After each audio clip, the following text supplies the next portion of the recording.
Namaste.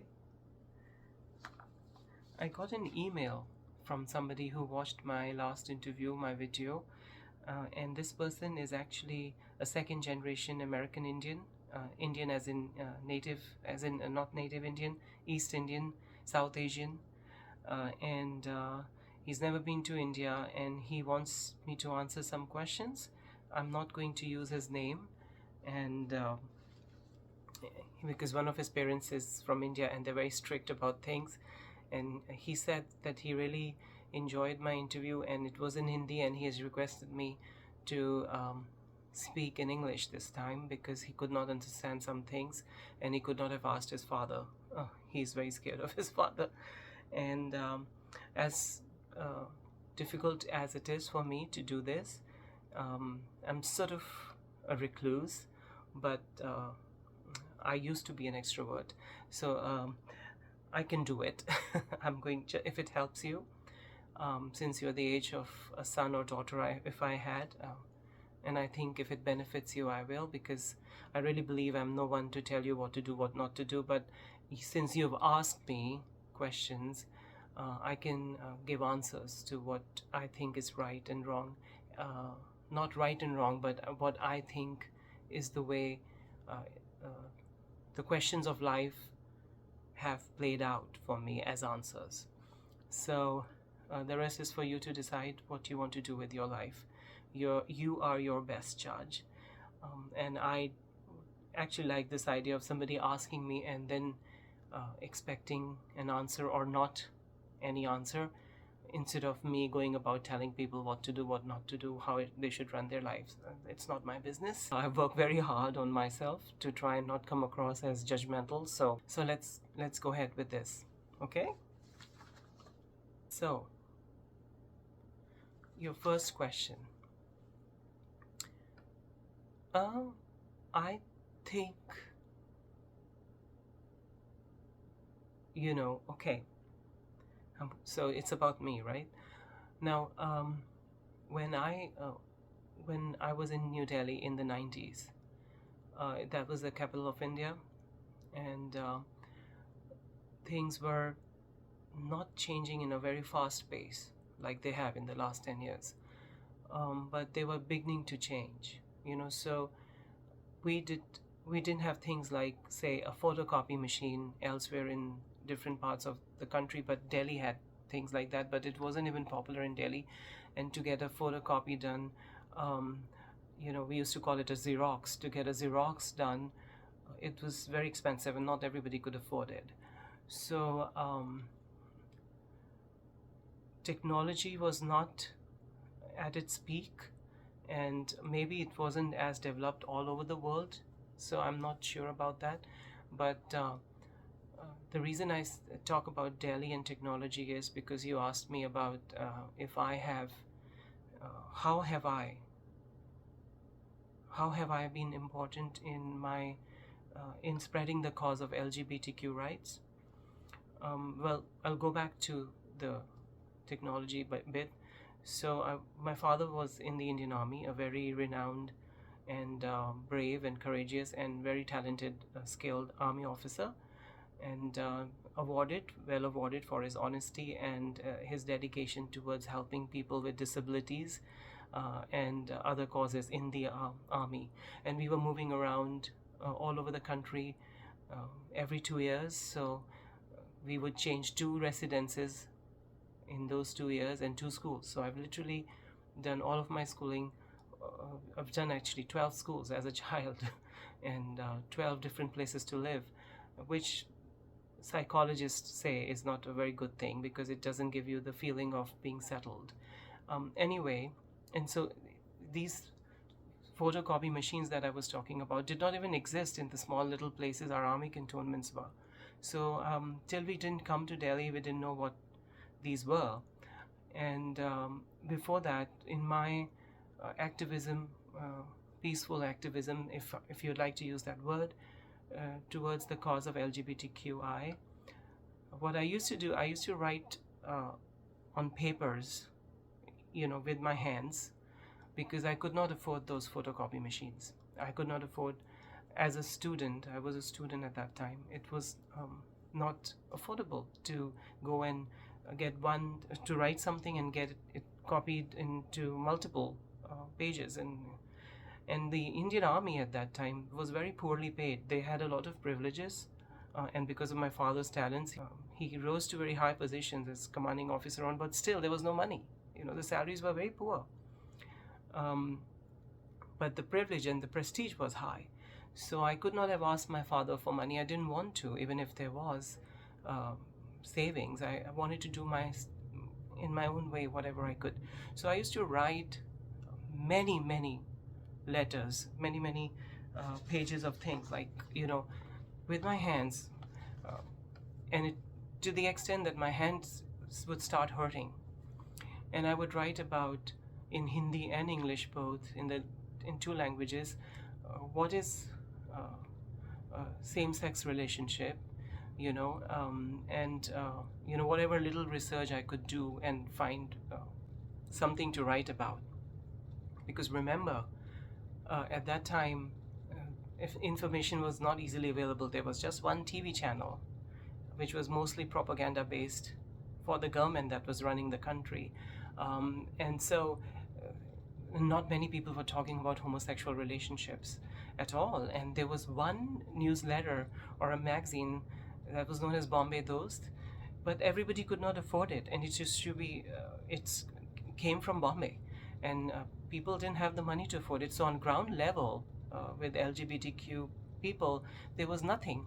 People were even scared of talking about it. They still are, but they were more scared of talking about it. I was scared too, although you mentioned in your email that you think I was very brave in what I did for those times. But there was always a fear factor always inside, that you don't want to come across people in power. You don't want to come across as if you're challenging them, because life would become tough, especially if you were living in Delhi. But the reason I did what I did was because I refused to accept a life that was hidden. I refused to, it just didn't come to me. I couldn't believe that I could ever get married to a woman, or whether it was the wishes of the relatives or the society. My parents never really forced me into anything. I was very lucky that way.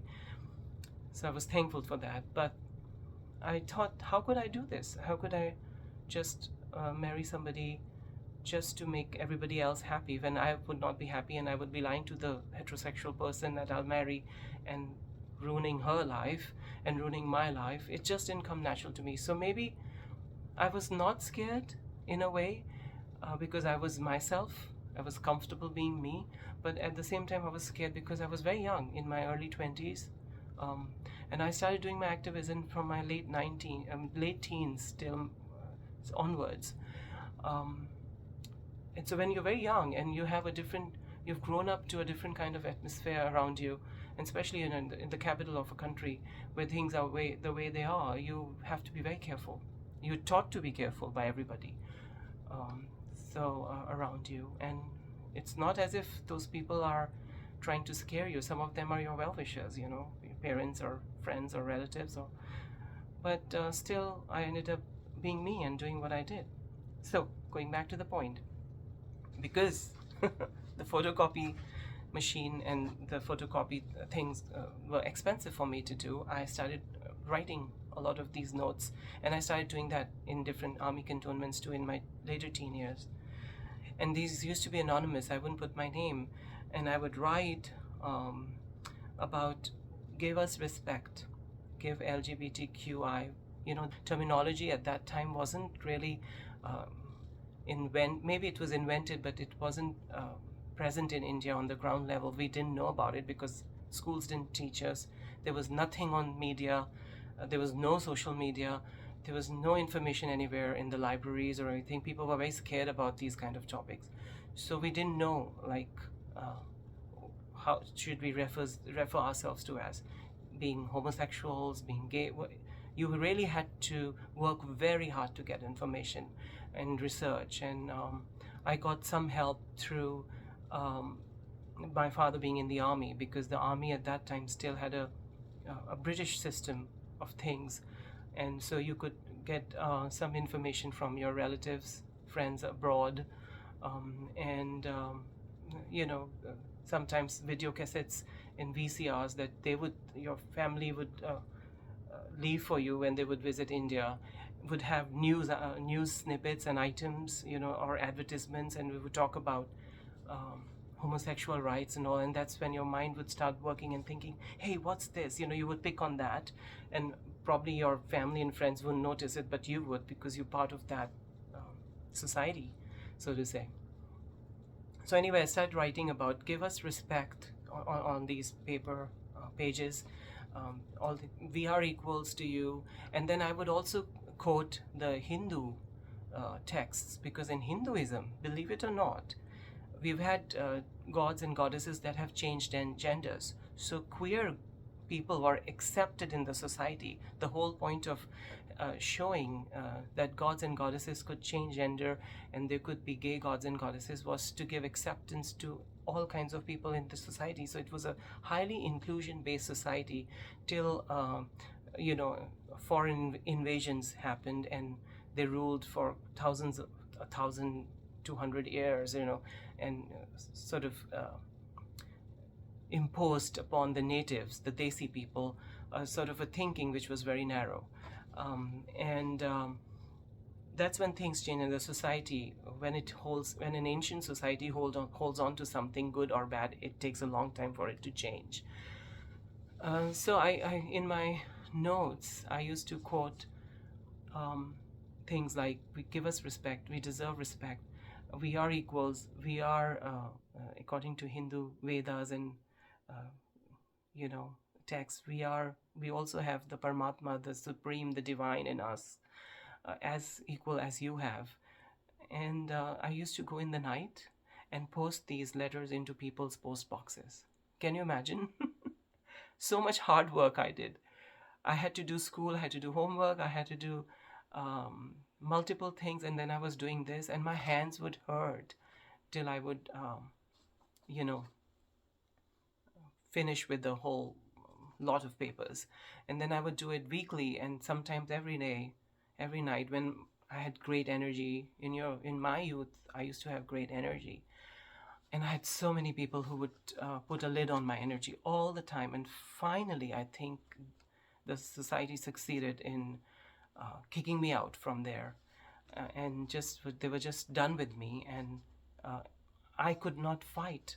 I just got exhausted because I didn't find any support, There was no support. If I would talk to people like me, they would be too scared to displease their family members or the society. And I understand that. I'm not judging them for that.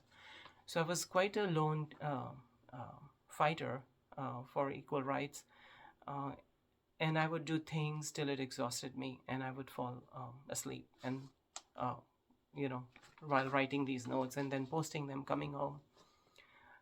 Now that I'm talking about it, many people in places like Noida and Dholakua in Delhi and some stations, Chivki in Allahabad and Akhnur in Kashmir, would now probably, if they remember, would say, where did this letter come from? Who posted it? And they probably read it and brushed it aside and said, some lunatic. But as you asked me, yes, it took a lot of strength to do that. You had to win over your fears. Even talking about it right now, I feel a little jittery. And remember, the LGBTQ community at that time in India, we did not grow up to any heroes from our community. Like heterosexual kids, they have heroes and heroines when they grow up. It's the film industry, it's the television industry, it's their heroines from their religions, scientists, everybody, and it's very well promoted. But LGBTQ kids, we didn't have, at that time, and had nobody to look up to.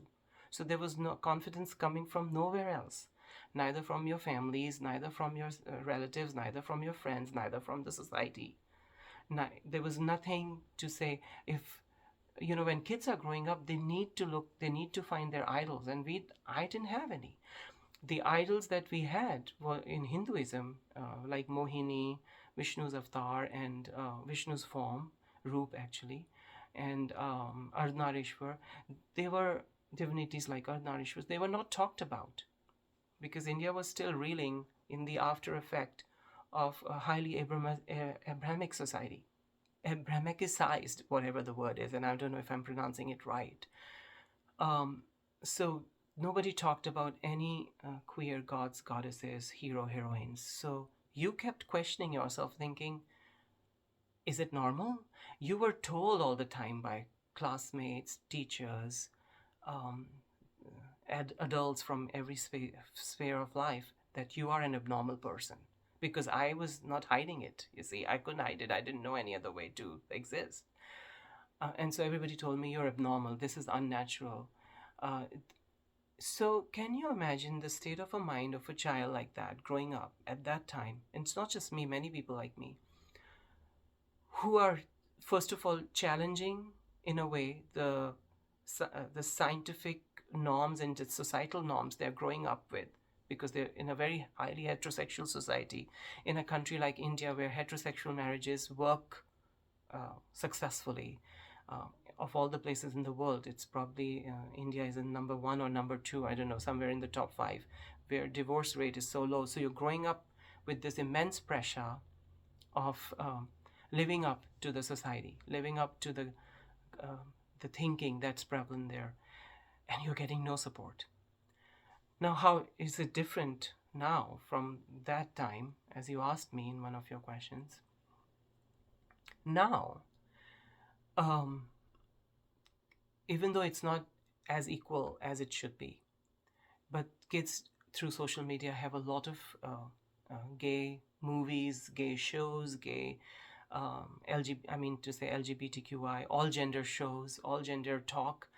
People are talking about their struggles. It has taken me such a long time to talk about my struggle, because I grew up to talk about me, because I grew up in a time where we were told in India, "Neki kar kuएं में डाल." Don't do good things and don't talk about it. It's not a good idea to praise, to blow your own trumpet. I still have that, a lot of those values. So we wouldn't talk, and besides, it was too scary to talk about. You didn't want to get killed or treated badly, which you were already being treated badly by your schoolmates, your college mates. There was no support. Nobody would say, "Wow, I'm impressed that you can actually, you one alone person can stand up to this." Um, Nobody said that. You had to tell yourself that. And so that's why people like me suffered from tremendous depression, depressive phases, and tremendous depression and tremendous rejection, but had to go on. And so it was not easy. It was not easy. But it had to be done. Somebody had to do it. The other thing you asked me about movies at that time. So movies showed queer characters, all gender characters, LGBTQ characters, especially men and women who were gay, evidently gay or lesbians. They showed them as in a very demeaning character role. They would show them as freaks who are you're supposed to laugh upon them and treat them with disdain, and just like, make fun of them in a very derogatory manner. And the movies also made by so-called gay directors and gay producers who are probably not very confident about themselves would also show gay characters as sex-driven, sex-crazy maniacs, or jokers, fools, buffoons. And that was a setback to people like me on the ground level, because we were working so hard to try to have the society listen to us. In your 20s, you believe you can change this society. But even if somebody listens 1% to you for the causes that you're standing up, for those times it was a big deal. And then comes these movies who are making fun of gay people, gay characters. Some of them even directed or produced by gay people themselves. I can understand why people do that, because why would a gay director or gay producer or would make fun of their own communities? Because you want to fit in so badly with the majority that you're ready to make fun of yourself and show yourself that you are that the majority is right, because you want to fit in. I understand that, right? But it was so challenging for people like me, especially me. When I was in fashion school, which was a big mistake, I should have never gone to that school. There were faculty members who tried stopping me, and I thought being in fashion school, it would.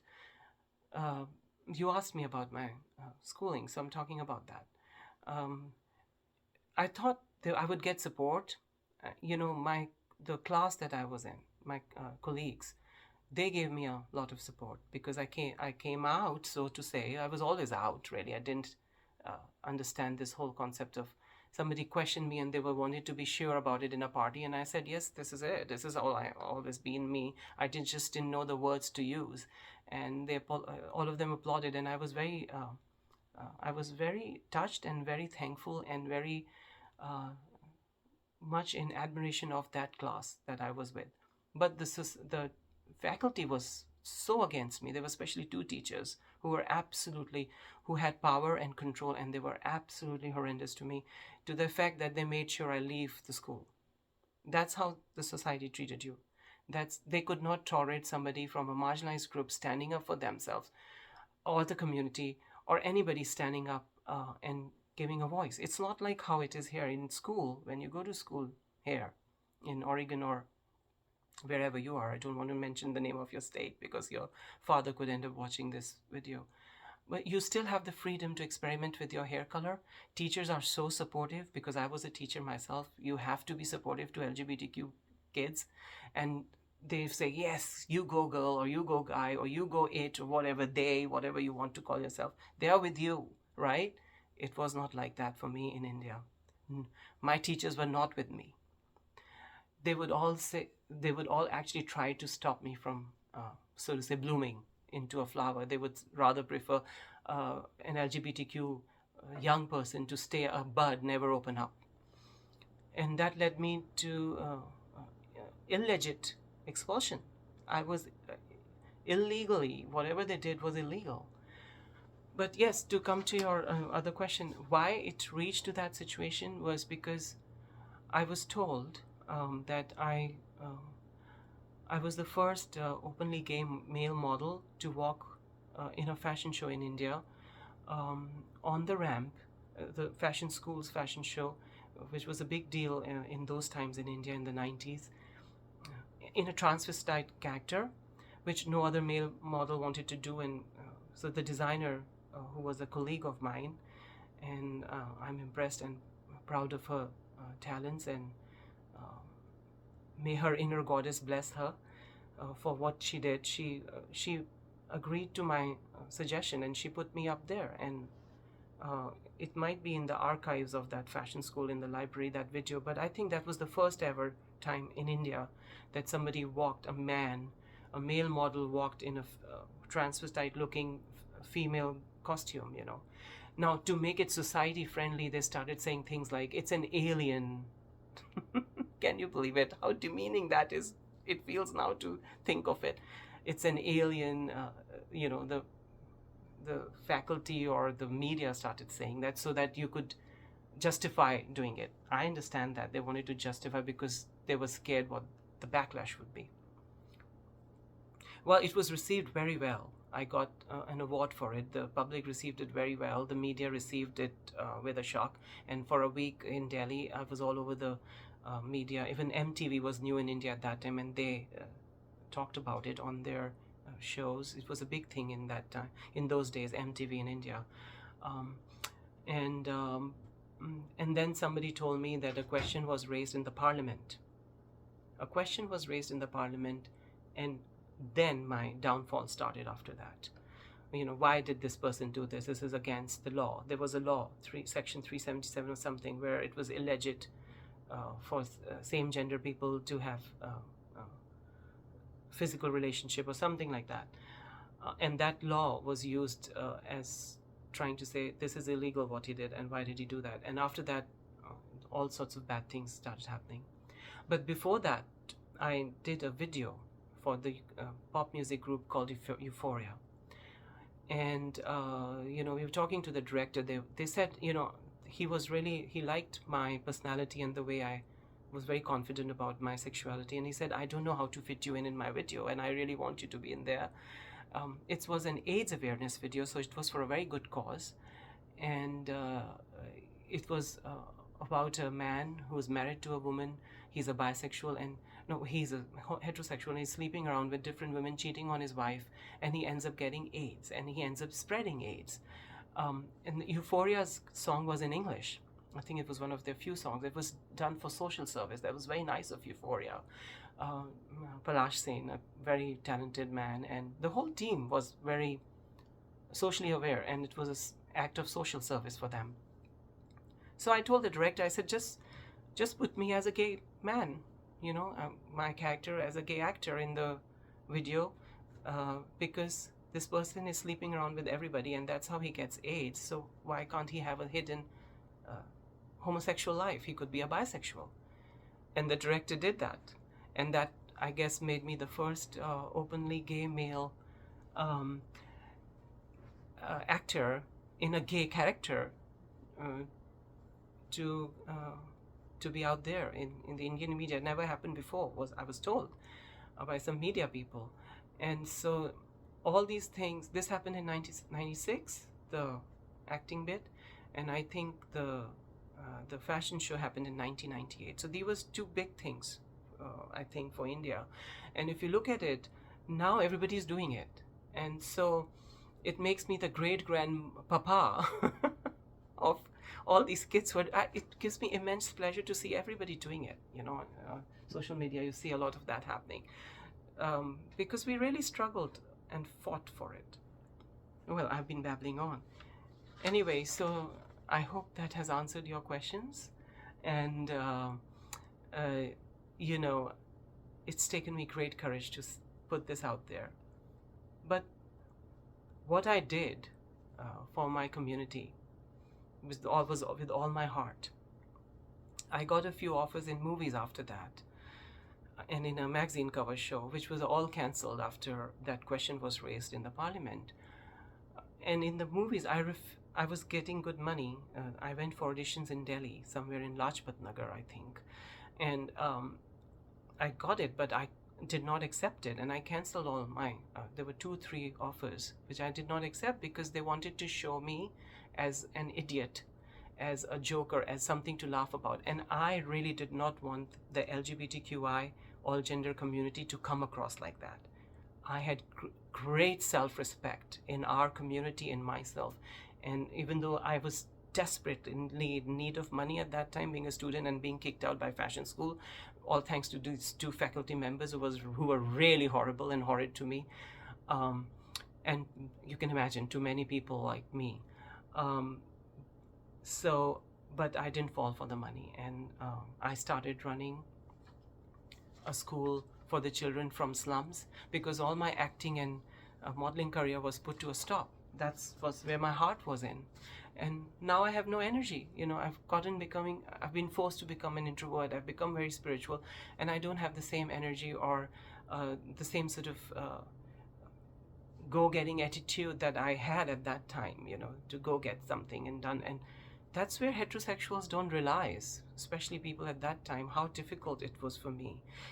Because I think I'm an equal. I could have been in the same level of, you asked me this question, so I'll say, I feel I could have been in the same level of any heterosexual successful actor model if the society would have treated me fair, in an equal manner, let me do what I wanted to do. But I was stopped everywhere. And then that's how a lot of people like me have to give up on their dreams and are unable to achieve it. And then after I ran my schools for children from the slums, I taught them many things, like art, social sciences, whatever, a little bit, Hindi, English, basic skills. Like, some of my children from slums did not know how to brush their teeth. They'd never seen a toothbrush, a toothpaste before. So I was running that school. I went to a few orphanages and conducted my arts and crafts workshops. It always, somebody else took the credit for, my destiny, I guess. It's the way it's been destined, that I would not get to be known for what I've done. And that's fine, I guess. As they said, Neki kar kuएं mein dal, do good and forget about it. But yeah, and then I taught in some schools for children from financially weaker segments of society. There were many incidents when it came to that. I went to a slum near Sector 56, 57 in Gurgaon and brought kids to my school, and the alcohol mafia thought it was a bad idea, and they got very scared of it because I was educating children, so I was stopped and threatened through police, and uh, this was still illegal, and they knew about me. Being gay was still illegal, and they said they would use it. One day I just sat with my mother and I said, I'm so tired and fed up. I've been doing this since I was 15 or 14. And I've been just fighting and fighting for equal rights and for support. And I'm not getting it from anywhere. I told my grandmother, actually, BG. It was a family tragedy, and my mother was very busy with keeping the family together, so I didn't want her to be burdened with my thoughts. And I said to her, I said, it's been more than 2 decades for me in India fighting for the right cause, for getting equal rights in a Hindu society where everybody is considered equal in Hinduism. And what we are following is a colonizer's law which doesn't even belong to the society, to the Desi people, to the natives of India. It doesn't even belong into their thinking process, which was far more advanced in olden days than it was at that time. Excuse me. And I'm now getting all these police threats, and they're saying be careful of the politicians and all that. I just think I'm going to quit doing all this because I'm tired, exhausted. I don't want my mother and my brother to suffer. Papa's just passed away, and I also deserve to find love, and I've love and have a normal family life with another person of my gender, which was impossible at that time in India. Impossible, because even people from my community said, well, they were married to women and they wanted to have it on the side, which I did not agree to, and I understand why they did it. I'm not putting them down. They were under tremendous pressure, so I'm very empathetic towards all that. But I just wanted love, and I just wanted relaxation, and I was getting older, and I wanted to adopt children, have children. And then the way the universe planned my life, I left India.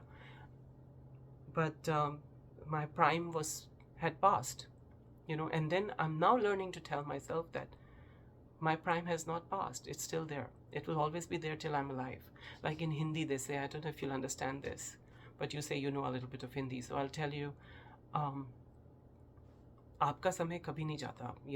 We say in Hindi, हमारे time में, in our times, we are referring to the youth that when we were in our 20s and early 30s and maybe late teens. But हमारा वक्त, our time is still here. We are still alive. So my time is still there till I die, which is why I agreed to doing this video, and here it is. And this is my story. If you wanted to know, there are few who know what all I did for the struggle for equal rights for LGBTQ community in India. But there's the extent to the depth to which it goes is not understood by people. I think, especially at that time, and I felt very disrespected, and I never got the respect from India at that time, which I think I so deserved.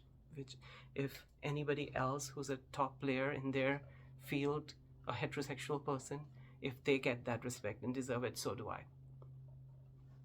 So here you are, M. I was about to call out your name, and I hope your father, if he ends up seeing this, be strong, be yourself. Be yourself. You're in a country that protects your rights, that gives you the freedom to marry as well. You're as equal to any heterosexual person, and you have my support. And if you feel ever lonely and ever depressed, don't, you said something in the email, I'm not going to say, but don't think about that. I know guns are so easily available here. No, you have my support. I'm with you, and thousands of people like me are with you. You are like my son. give yourself the respect to be you, and don't ever think of suicide or anything else, because you are special. If people like me, who are actually nothing, could do what we did in a time where things were so difficult and there was no freedom, the laws were against us, it was illegal. You are in a time here, in that too in the US, where everything is legal and you have all the possible freedom. So use them. Use them to stand up for yourself. Use them to talk about your rights. Be proud of yourself. Be happy. And the guy that you like, go tell him you like him. Okay? And I'm going to made this video and I'm going to send you an email too. Bye, dear. Namaste. Too much talking. Good morning.